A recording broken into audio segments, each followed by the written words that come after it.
Hello, friends. This is the third week of our summer library program all together now. And this week we went to Camp Friendship. And we'll be talking about what it means to be a friend, who can be your friend, all sorts of things about friendship.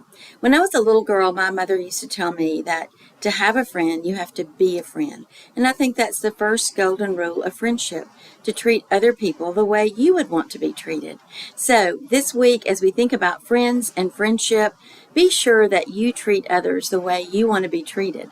And the way you make friends is to treat them with friendship, kindness, and appreciation.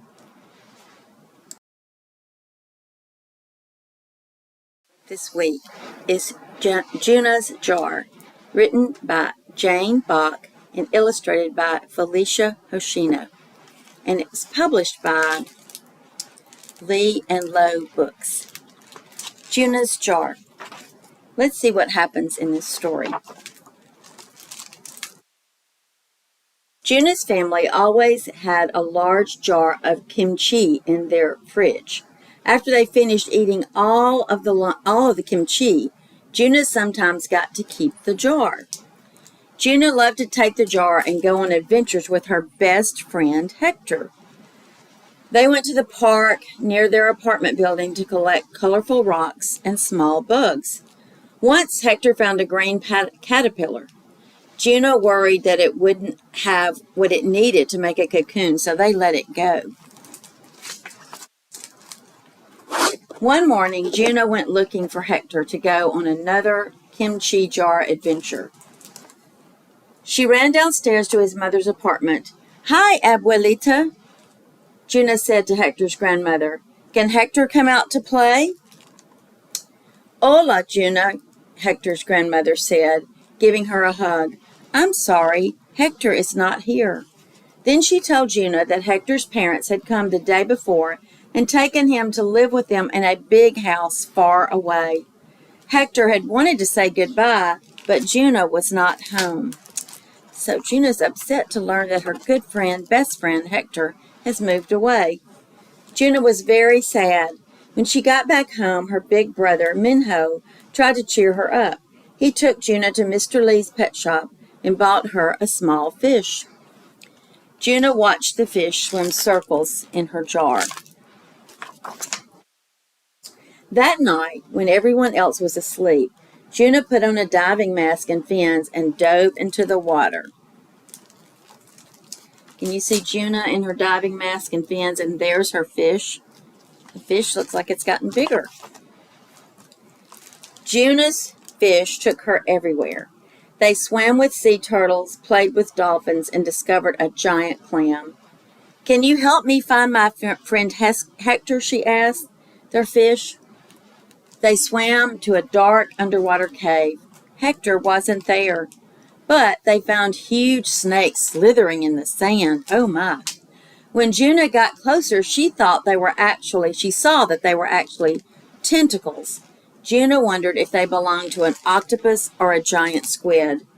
I wish Hector was here, Juna thought. He knows everything about animals. By the next day, Juna's fish had grown so big that its mouth nearly touched its tail. That's a big fish, isn't it? "Oopa, my fish needs more space," Juna said to Minho. With his help, Juna put her fish in the aquarium in the living room. And now Juna's jar was empty again. Minho had an idea. He gave Juna a small bean plant that he had grown at school for science class. They found some soil and carefully put the plant in the jar.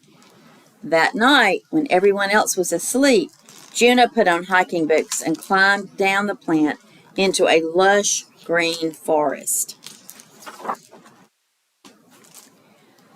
Juna swung on vines, climbed a tree with a sloth, and sang with howler monkeys. "Have you seen my friend Hector?" she asked them all. One monkey pointed to the river and jumped away. As Juna got closer to the water, she saw that the rocks in the river began to move. They weren't rocks at all. It was the back of an alligator or a crocodile. She wasn't sure which one it was. I wish Hector was here, she thought. He would know. By the next day, Juna's plant had almost reached the ceiling. Can you see how the plant has grown and gotten so large? Opa, my plant grew too big for my jar, Juna said. Minho helped Juna put the plant into a large pot on their balcony. And now Juna's jar is empty again. Minho and Juna walked to the park. A cricket chirped in the bushes. Juna quietly snuck up on the cricket, cupped her hands around it, and then she placed it gently in her jar. Minho helped her find twigs and leaves, and they put them in the jar too. When they got home, Juna punched holes in the lid so the cricket could breathe. So now she has a cricket in her jar. That night, when everyone else was asleep, Juna put on goggles and a helmet and hopped on the cricket's back. Juna and the cricket rode through the night sky together. They flew over tall buildings that looked like giant steps leading to the moon. They followed a trail of cars that lit up the hill like a string of holiday lights. You see, there's Juna on the back of the cricket, and they're flying over the city. Then the cricket landed on a windowsill of a big house.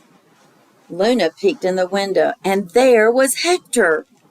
He was fast asleep in his bed, and on the bedside table was the kimchi jar that Juna had given him. Hector looked like he was having happy dreams.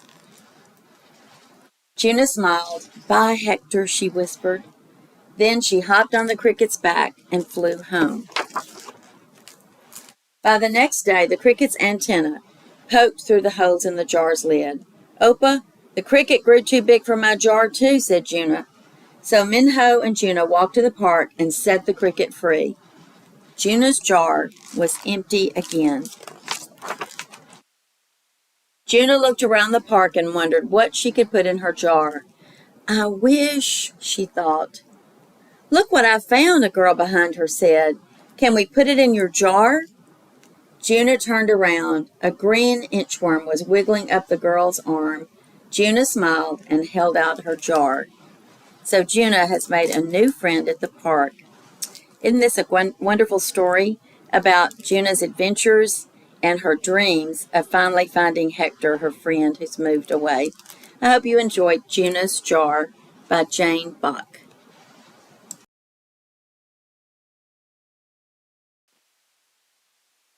I Got a New Friend by Carl Newsom Edwards. Did you know that friends can be members of your family? They can be classmates.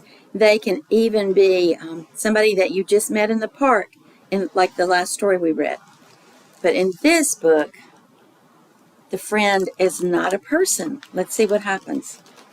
I got a new friend. It's a puppy.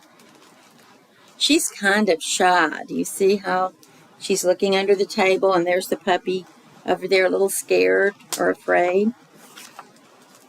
At first, she was sort of scared, but she got used to me. See them playing chase? My friend likes to play outside. She messes up the house and sleeps on the furniture.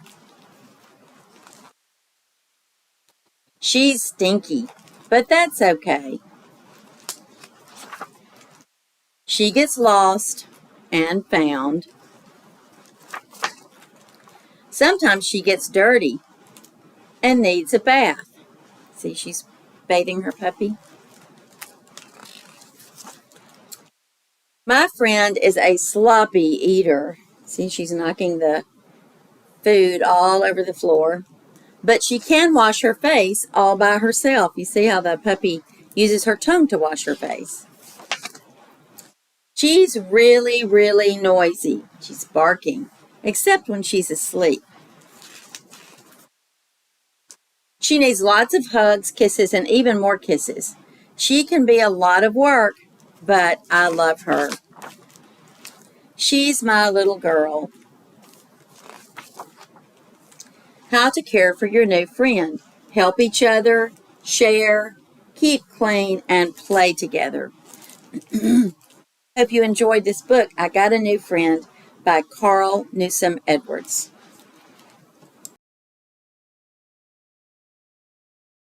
Our next story is Fly Guy and Fly Girl, Friendly Frenzy by Ted Arnold and published by Cartwheel Books.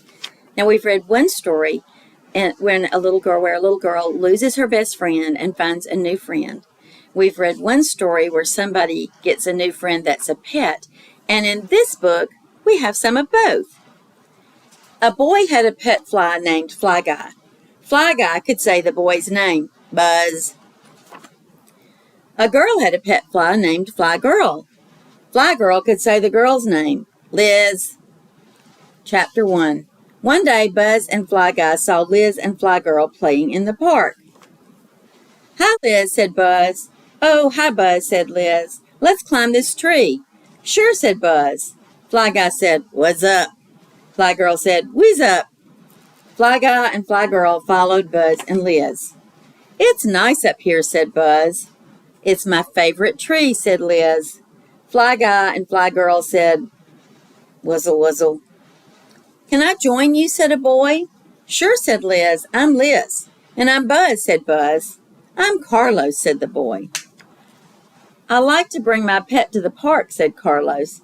This is my lizard named Annie. We have our pets here too, said Buzz. This is Fly. Huh? He's gone. That's funny, said Liz. Fly Girl is gone too. Chapter 2. High up in the tree, Fly Guy and Fly Girl were hiding. They looked down at Carlos and his pet. Fly Guy said, Lizard! Fly Girl said, Eats flies!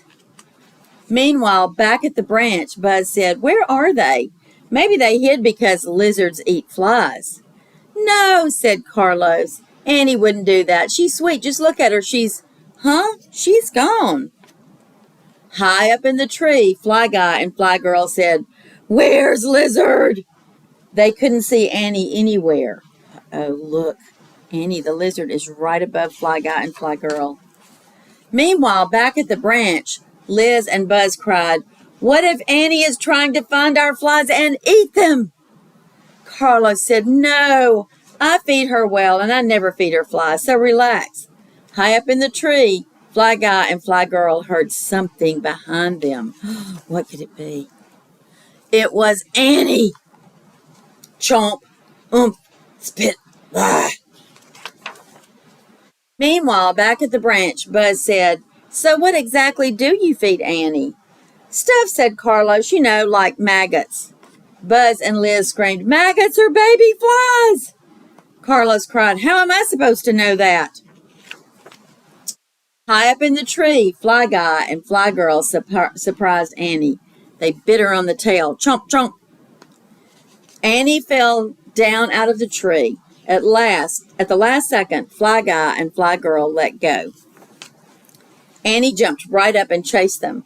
Fly Guy spotted one of his favorite places and Fly Girl followed. They hid in the slimy picnic trash. Escape, lizard! Together they peeked out and Fly Girl cried, Nose! Annie found them. Fly Girl grabbed a greasy French fry and threw it. Gulp. Swallow? Yum, said Annie. Fly Guy and Fly Girl threw every French fry they could find at Annie. Meanwhile, back at the branch, Carlos said, I'm sorry, I didn't know I'd meet new friends who had pet flies. Buzz said, It's not your fault, but what do we do now? Just then, Annie climbed onto the branch. Friends, says Annie, and Fly Guy and Fly Girl. Liz said, We all made new friends today. So this is a story in which 3 new friends find each other, but their pets also become friends. I hope you've enjoyed it.